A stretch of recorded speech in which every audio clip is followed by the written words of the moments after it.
ug dinhi ning atong tulumanon. Inyong masayran ang kamaturan kay sa kamaturan.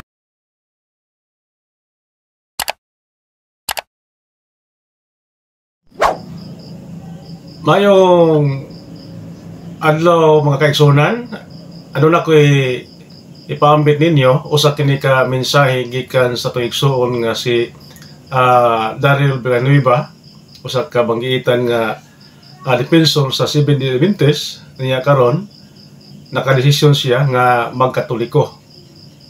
So mao kini mga kaigsunan ang iyang mensahe alang sa iyang mga kaubanan nga mga SDA ato paminawon mga higala.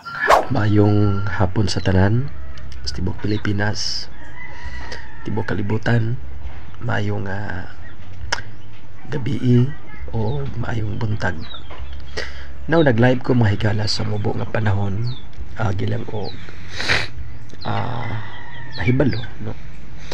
So mahangi ko daan number 1 sa tanan nga membro sa Seventh-day Adventist Church, particularly sa Iglesia sa Pakibato o di lamang sa Pakibato, Seventh-day Adventist tibok kalibutan, o ilabi na sa akong mga kauban, mga amigo o mga kauban nga mga Adventist defender, ilabi na sa mga kauban sa Trimedia.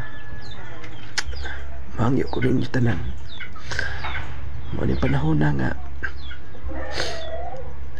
kung magkalahi atong dalan sa pagpangalagad sa Ginoo.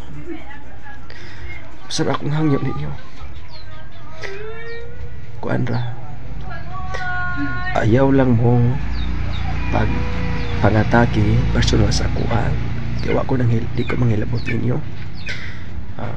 So kining akong desisyon about sa kung magkabulag man ta sa pagpangalagad sa Ginoo tungod sa lain nga mga relihiyon, usap hangin yung mga Adventist sa ay lambutan mo patakag kana bitawng basa ko ako, ay mo patakag comment, balansin yung daan. So ihimo kini nga video remembrance na to mga Seventh-day Adventist.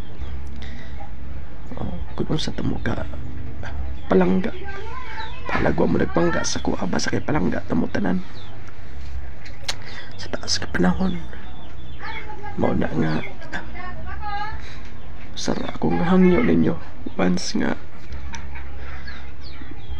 itugot sa panahon nga magkabulag ta sa relihiyon, mga Adventist defender, mga Trimedia members, tanan nga debatidor sa SDA, ayaw lang mo pagpangatake sa kuha. Amigo ra gihapon ta. Usara akong kasulti sa inyo, bahalag sakit ako nga dughan, bati na ako nga dili ma-explain ang tanan. Muna nga palangga tamo muna. So sarang masulti sa inyo alam mo paghukom, base biasa ulit mga adlaw yung manunaw nga kitang paghukuman ta. Alam ko yung hukmi Matthew City uno, di ta maghukom, ano ta paghukuman. So di lang ta maghukom, iyahay lang kita kung doon na madoktrina ng gihuptan. Go sige, salamat kayo.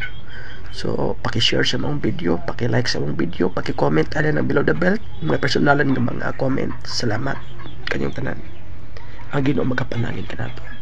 So mga kaigsunan, ang mensahe ni Bro Daryl Villanueva ala sa iyang mga kaigsunan nga matud pa niya nga wala nang sandaan lang siya sa iyang desisyon kung magkatoliko siya. Di lang po siya palabian po o pasakit. Nahibaw naman siya iyang mga kauban nga mga SDA, grabe man dyan siya mo pasakit, no? So mara nga nahibaw na siya daan o unsay may tabo niya, pero at least nga bahalag pasakitan siya basta naala siya sa matuod nga simbahan. So mo na tinuod nga followers of Christ, no?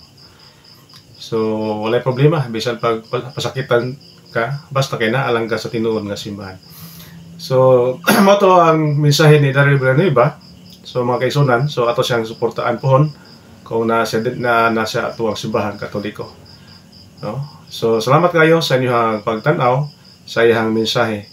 So ato siyang i-welcome sa kasing-kasing pag-welcome sa atong simbahan Katoliko.